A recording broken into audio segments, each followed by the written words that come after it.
From January to June 2022, small business owners around the Bahamas spent over $30 million on electricity and fuel costs. What can you expect in 2023? Based on recurring headlines, price increases reflected on your electric bill and on gas station pumps. Ultimately, the potential impact for small businesses is less profitability and less sustainability. There's good news. The Renewable Energy Initiative is a collaboration between the Small Business Development Center, Bahamas Chamber of Commerce, Bahamas Power and Light, and Grand Bahama Power Company. Our main objective is to address the issue of rising energy costs. The first step in addressing any problem is understanding the problem. This is why we're asking all business owners throughout the Bahamas to take our energy efficiency survey. Help us understand which industries are more or less energy efficient based on facility size, employee count, and customer count.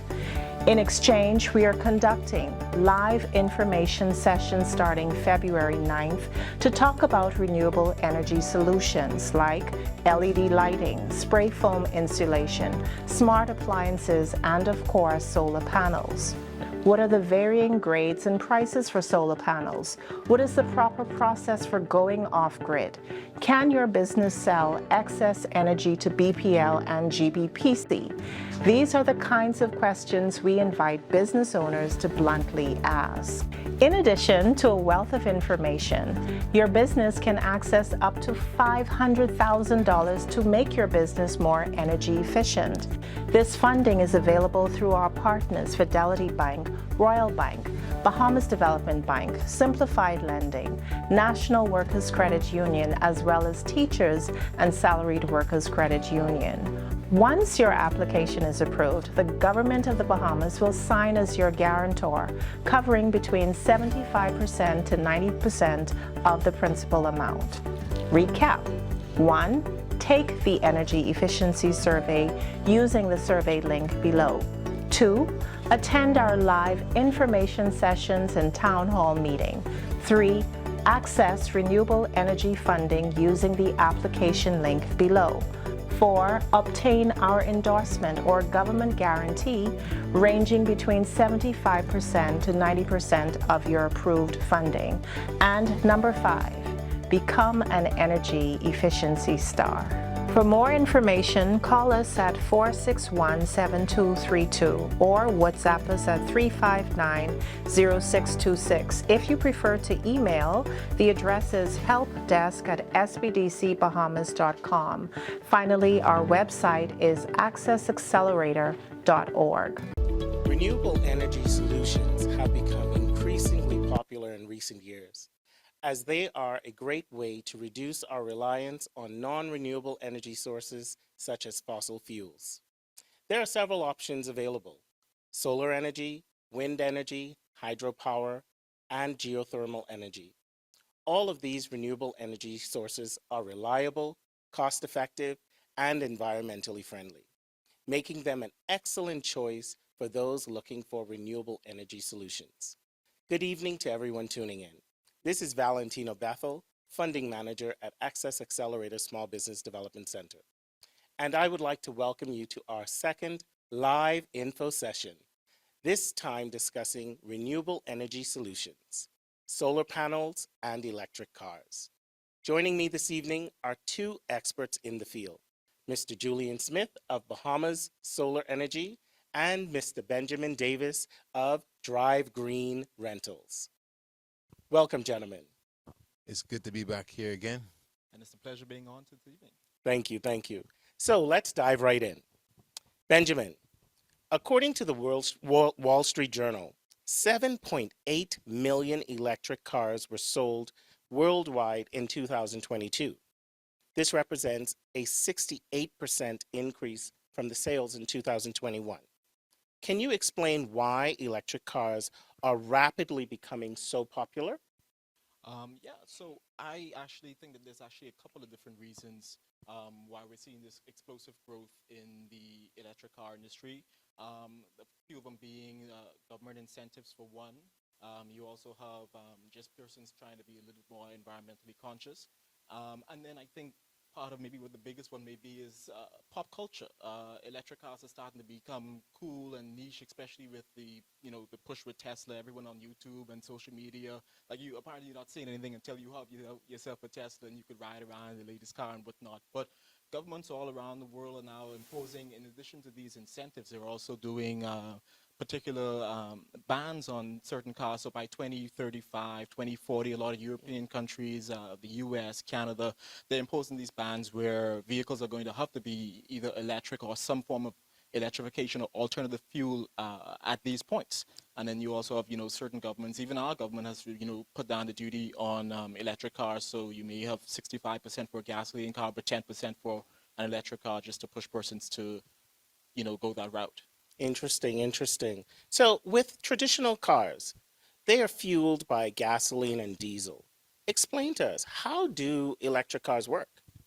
So the battery in an electric car pretty much does the same thing as what putting gas or diesel in. It's just a way that stores energy, but instead of having a internal combustion engine that now has all these different explosions, you have a tailpipe, you have all of these emissions that come out. I mean, everyone's driven behind a jitney or a big dump truck, and you can't even see through Exactly. the smoke that comes through there. So electric cars are a little bit different, and they're pretty much, I tell people, it's just a laptop on wheels. But essentially, you have a battery that stores the power, and then you have a motor that takes that power and turns it into kinetic energy that propels you down the road. Now, granted, there's a couple of different in-between pieces that make that complicated, but that's the simple an end to it. So you have a motor that replaces your engine, you have a battery that replaces your gas, and in between there is just a lot of circuitry, inverters, and things that just deal with the charging and whatnot.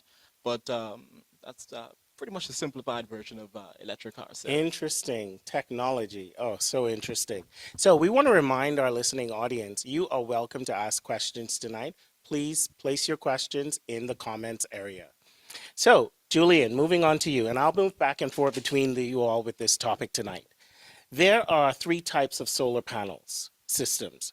What are they and how do they operate? Or what's the difference with them? Okay, well, there are three basic types of solar power systems. One is the grid tie, which is a combination of solar along with BPL. Then you have the off-grid, which has nothing to do with BPL. It's just an off-grid system that is actually run by solar and batteries. And then you have the hybrid system, which is a combination of both the off-grid and the grid tie system.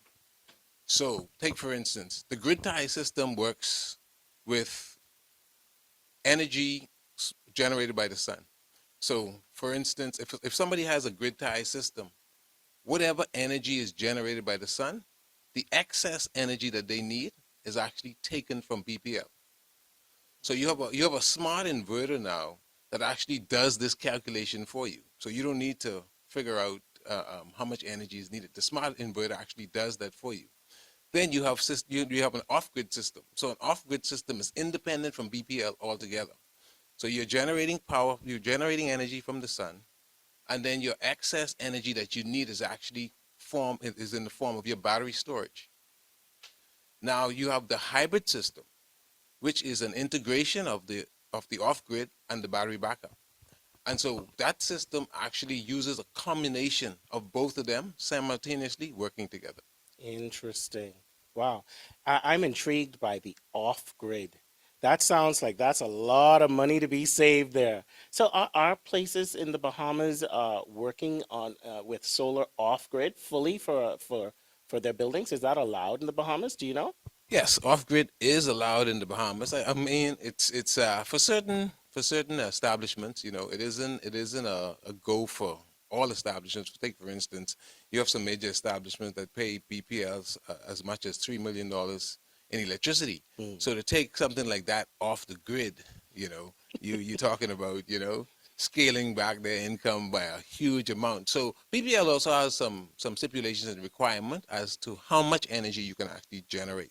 Ah, interesting, interesting. So solar is direct current, or what we sometimes hear as DC electricity, but most equipment use alternating current or AC electricity. Explain to us, how is DC electricity converted into AC electricity? Okay, so if you understand the whole concept of solar, solar is really generated from the sun primarily. Actually, solar can be generated just by light. So once there's light, there's energy being emitted. So that energy is actually directly contacted with a solar panel. That solar panel now takes that energy from the sun, which is a direct current, and actually converts it into the inverter that's in that home, and that inverter actually changes that direct current to alternating current and actually stores it inside the panel box. And so on demand, as the equipment needs energy, it actually pulls it from the meter box, but that energy is actually coming from the sun, converted into the inverter, and transferred into the house as alternating current. Interesting. All kind of high-tech technology here. Yes, of course. So Benjamin, let's look at cost. What is the price difference between a traditional gas-powered, let's say a Honda Civic, which many of us in this jurisdiction are familiar with, a traditional one versus an electric? What would be the price difference for something like that? All right, that's actually a great question. That's a question that a lot of persons, when you're looking for something like that, you want to say, what is this actually going to what is this? What do I have to put into this basically to be green?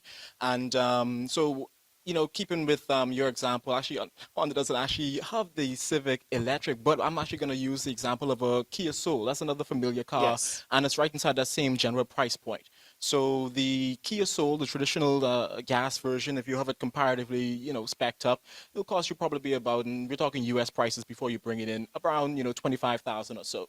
A comparatively spec'd electric Kia Soul will probably cost you maybe about $8,000 to $10,000 more. But of course, that's just your initial, investment there. And of course, the same thing that Julian's going to say as well. You pay more upfront, but of course, you reap those savings later. You never have to Certainly. visit a gas pump again.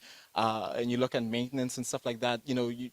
It's almost nothing. So you pay a little bit more upfront, of course, but that's the investment, and that's where your savings are going to come through back. So you brought up a good point. You're paying a little more in advance, but tell us then about the long-term maintenance of an electric vehicle versus a traditionally gas-powered vehicle.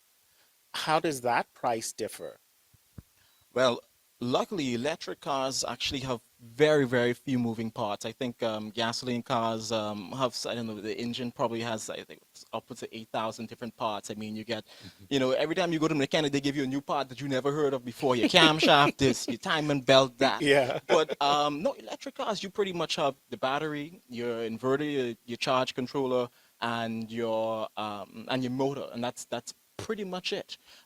So when it comes to regular maintenance, most of it is actually just connecting your car to a diagnostic tool. So similar to the scan tool that you sometimes see mechanics use, and they pull the code, see what the car is saying. Because the car is, like I say, just a laptop on wheels, it pretty much knows what's going on with itself. And I'll give you an example as it relates to our rentals. People always say, you rent cars and you drive it like you stole it or whatever, right? But for us, general maintenance has just been you change the wiper blades every couple of months. You change the tires when it's time to do that, and that's pretty much it. There's no oil, no fuel filter, no spark plugs, no transmission Wow. to go bad, no timing sensor to go, no crankshaft sensor, no starter. So, in terms of maintenance, like I said, you probably save that $8,000 difference. You probably save that in a couple of years of just owning the car. Of course. That is amazing. Wow, wow. So, Julian, do solar panels still generate electricity on a cloudy or rainy day? Good question. Now, remember, solar panels, they actually generate energy just by light. So when the sun is out, it's actually at the higher efficiency level. So once there's light, that panel actually generates current. Electricity. Excellent. Okay, okay. That was I was curious about that. So I read most businesses install solar panels facing the south at a 30 to 40-degree angle. This is maybe a little technical, where panels would receive most of their sunlight year round. Is this the general rule of where the solar panels should be placed, or what is the deal with that? Yeah, so that's a very good question too. Well, the sun rises in the east, sets in the west. So there has been statistical data that if your solar panels are south facing, they actually reap one of the greatest benefits of the sun. And it's actually and usually that particular area is really that's where the sun actually penetrates at its highest. So at 12 o'clock, that's when the sun is actually getting to be its hottest. And most panels that are facing that south, they have the highest energy efficiency ratings.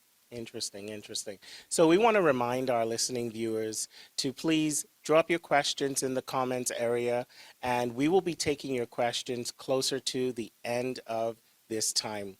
So, Benjamin, how far can electric cars travel without having to recharge?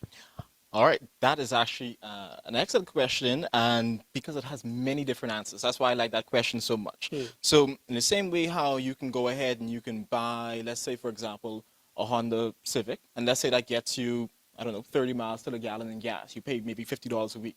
Or you could be Mr. Big Shot and you could get yourself one of those big Hummers, and you could spend $200 a week in gas. And so the same thing is true with electric cars. So you have electric cars that have larger batteries or smaller batteries. So if you look at something like Nissan Leaf, which I think was one of the first mainstream electric cars really mass produced at a price point that most persons could afford, the Leaf got you about 80 or 90 miles of range. That's the first generation Leaf, came out in 2011, 2012. But nowadays, electric cars, you can get them up to 500 miles. Lucid Air, Rivian, Tesla, they're all working on these cars. You can go almost 500 miles without a charge. I think the average right now is almost pushing 300 miles. Even more, I guess, mainstream electric cars like the Chevy Bolt, the Kia EV6 that are really being pushed out, from these major manufacturers right now. The standard is basically 250 miles. The world doesn't want anything that's going to get you, less than 250 miles of range at this point, because they see it as an inconvenience. And now that the technology is here to allow you to drive these far distances, so while you can still buy, I think Mitsubishi just came out with a car that's a little bit cheaper, but it only gets you maybe 150 miles. So there's different, price points and range points that you can look at when you're shopping for electric cars. So you save a couple of dollars, get a little bit of a smaller range, or you want to spend 150 grand on a Lucid Air that's coming out in 5 years, and you get 500 miles of range, and that's completely up to you at that point. Interesting, interesting. So a question comes to mind. What if I forget to plug my car in and charge it at night? What if I run out? Well, I guess it's a real question, no, right? it's definitely a real question, but It happened to me. Oh, it well, that's interesting. I always tell people, it's almost impossible unless you're really, really trying to Run really it down. push the limits of what you can do. Like, you have your car and you say, man, you sure we can make it? That gas light on? No, man, I know my car. I know my car. So, something the same way how you could run out of gas in your regular car. Yeah, technically you can run out of gas in your electric car, but it's just like your phone. It's just like your laptop. So it's going to tell you, 20%, 5%, 10%, look for a charging station. 5%, hey, it's getting critical now. Like, what are you doing? Yeah. And on an island that's 7 by 21, if you have a car that, even when the Leafs only got 80 or 90 miles, or if you're looking at some of the larger range vehicles now that get 200 plus miles of range, you don't have to plug in every night. Every night, yeah. The Leaf, we probably plug in maybe every 2 to 3 days, depending on how much driving you're doing. Right now, we carry a lot of the BYD fleet, which gets 250 miles. Oh, wow. Most people go, I think the longest customer we've had rented for 3.5 weeks, and he was so proud of himself. I was driving economically, and I didn't have to do this, and I didn't have to do that. And he made it a challenge for himself to say how far can he drive and how economically can he drive and not have to plug in. He made it almost a month without having to plug in the car. Wow, wow. But clearly Julian wanted to test that. Yeah. But Julian to have succeeded in breaking down. Right. So, do we have enough charging stations in New Providence and the Family Islands? Now, right now, I can only speak to New Providence. My answer is probably going to be no. Most locals who have electric cars probably charge at home. There are public charging stations, Fusion, Harbor Bay, the Island House out west. So they're dotted around the island that while you're on the road, you can go ahead, stop in, and let's say you want to catch a get a coffee, catch a movie, whatever you want to do, you can plug in, and for the most part, it's convenience charging. Inside the U.S., charging stations are a lot more crucial because a lot of persons live in high rises or they live in, buildings where they can't necessarily charge at home. But most Bahamians have, even if you're renting, you could just run a drop card out your window and you could charge that way. I've seen persons do that. Interesting. But I think there's always a need to have more charging stations just to kind of sort of support the increasing number of electric cars that are going to be coming on the road in the next few months, in the next few years. Certainly. Just to give persons that comfortability that I have a car, and if I do need to charge it, then that access is there. So we've been even working with local businesses just to say, let's put in a charging station for you. Let's partner with you and say, that way this is an added amenity that you can offer to your clients to say, hey, we offer electric car charging stations. So I have customers who say, they wouldn't have ordinarily visited, Fusion because they have an IMAX at home maybe.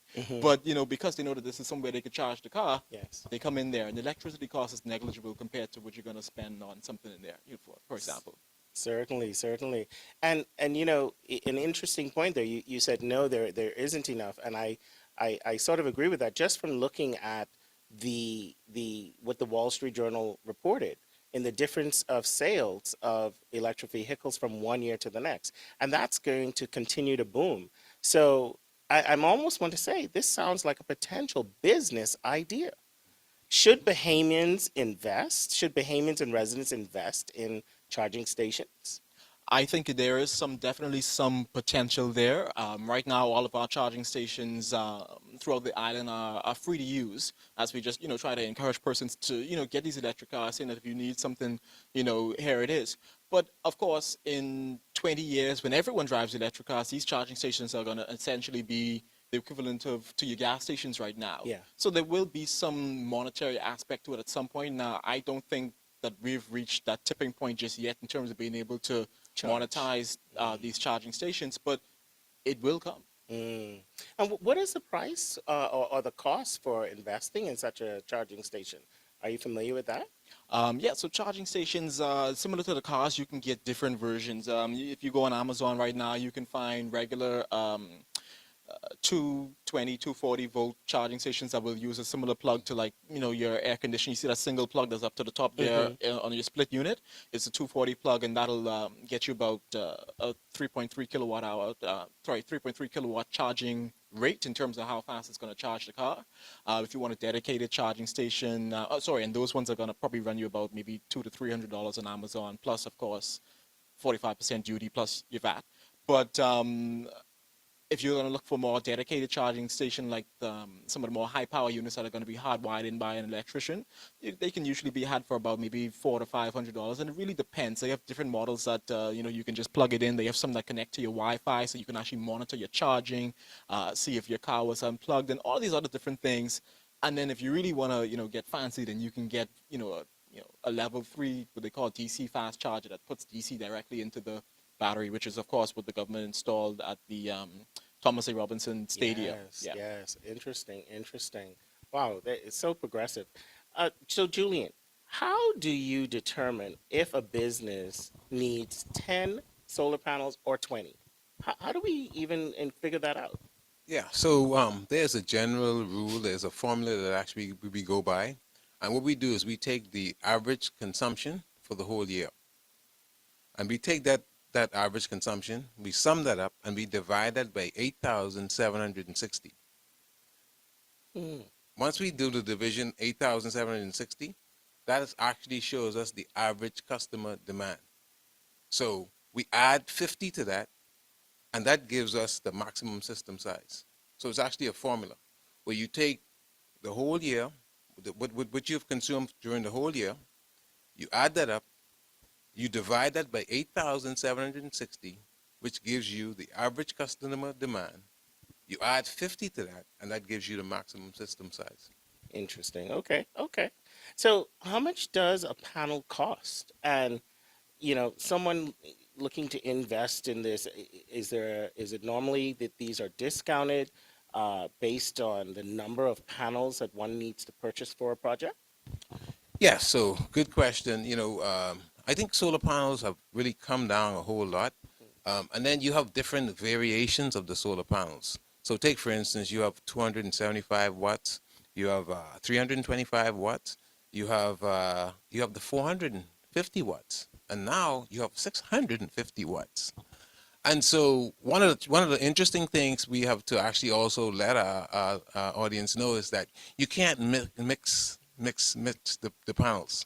You know, so if you're getting 350 watt panels, you don't mix 350 watt panels with 375 watt panels. Yes, you want to keep it consistent. And basically for the smart inverter, for it to understand and be able to not give you bad readings and stuff, you want to be consistent with the same panels. Also, the price of the panel, so take, for instance, a 650 watt panel, you probably can get that for about 400 bucks, 425 bucks. Okay, okay. So I think we'll segue now. Let's take a few questions from social media. So social media is asking, how far can electric cars travel on a single charge? Yeah, so on a single charge, that goes right back to our, depends on your price point that you're looking at. So if you're going to get something like a first generation Nissan Leaf, you're looking at about 70 to 80 miles on a single charge before you're going to need to plug that in. If you're going to look for something like Chevy Bolt or one of the BYD models, you're going to look at about maybe 200 to 250 miles before you have to plug in. And like I said, if you're a big baller and you want to go for that brand new squeaky clean Lucid Air, you're going to get 500 miles just about on a single charge before you have to even think about, looking for a charging station. Great. So another social media question. What are the environmental benefits of electric cars? The major benefit to electric cars is really that no tailpipe emissions. So I think we'd spoken earlier about, being shrouded in that big cloud of black smoke from the jitneys and the big dump trucks. Electric cars have none of that. And then there's also the debate that says, well, you're still gonna, if you don't have a solar system, you're still plugging it into BPL. But at that point, BPL has, economies of scale. Those engines are running anyway, so you're not really looking at, a huge increase anyway in usage from having an electric car. But of course, like I said, you have no risk of having oil or having your mechanic decide he's going to change your oil and just toss it inside a container in your backyard that's now leaching into the water table. You don't have any worry about any extra emissions, extra just pollutants in that regard. So that's a major environmental benefit to electric cars there. Certainly much better for the environment. Yes. And Julian, a question comes in, how do I know if my home is suitable for solar energy? Well, first of all, we usually ask persons to go and get an energy audit. And once you would have gotten an energy audit, it kind of helps you to make sure that, first of all, you are efficient on your energy. Proper light bulbs, proper equipment, And so what we do is we try to tell people, hey, become energy efficient first before you introduce or try to get a solar system. Because if you don't, then you're just getting this huge solar system that, that really you won't probably need, which is high up cost. Whereas if you made your home efficient, you can buy this small solar system that, is less cost efficient. Mm-hmm. And are there any government incentives for installing solar energy systems? That's the last question from social media. Yes, I will tell you. I started with my solar in my own home about 10 years ago, and when I did my solar installation, there was no grid tie. So now, if you have a grid tie system, you can, and let's say if you're not home and your solar system is running, you can actually generate a credit from BPL now. So all day when you're not home, you actually are generating a credit, and so when you come home at night, you could use the credit that you earned in the day and use it in the night. Right. And you spoke of getting an energy audit. Where do you get that? Who does an energy audit for you? Well, I mean, I think they have several persons that several trained professionals that actually provide those energy audits. And I think even to the accelerated access, I think you guys have contacts with persons who actually does the energy audit. So I think they should get in contact with you guys and see how they could get that done. Excellent. And that segue for passing the torch on to the Access Accelerator here, Small Business Development Center. We want to remind you that we have a renewable energy survey going on right now. And we want to remind you to take that survey. Go to our website and get information to take that survey.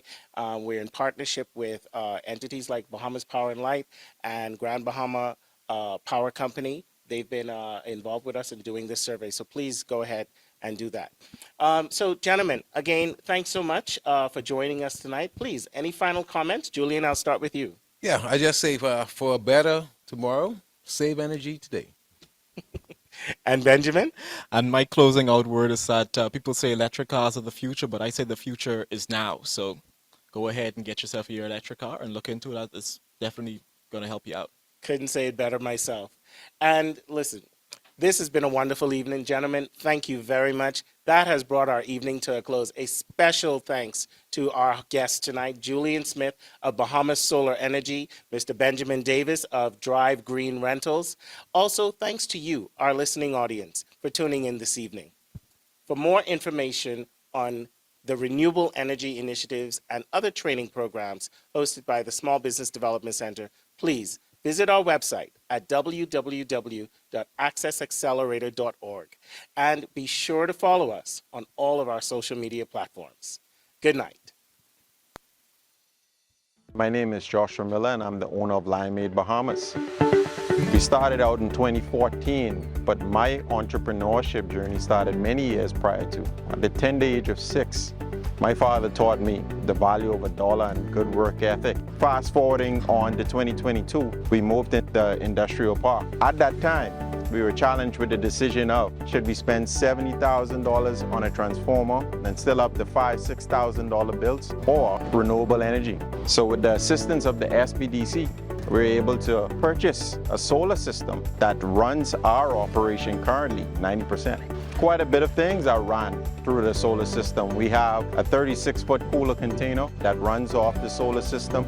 We have 4 mixing tanks as well that run off the solar system. We also have a filling line that runs off the solar system. Components of our bottle blowing machine also runs off the solar system. Renewable energy gave us life. Without renewable energy, we would have been stuck paying a loan of $70,000 while also having to battle monthly bills of $5,000, $6,000. You know, something like that is definitely not sustainable for a small business. So I definitely think renewable energy was definitely the choice. And as mentioned, by the assistance of the SBDC, it was all possible. Hi, my name is Joshua Miller, and I'm an energy efficiency star.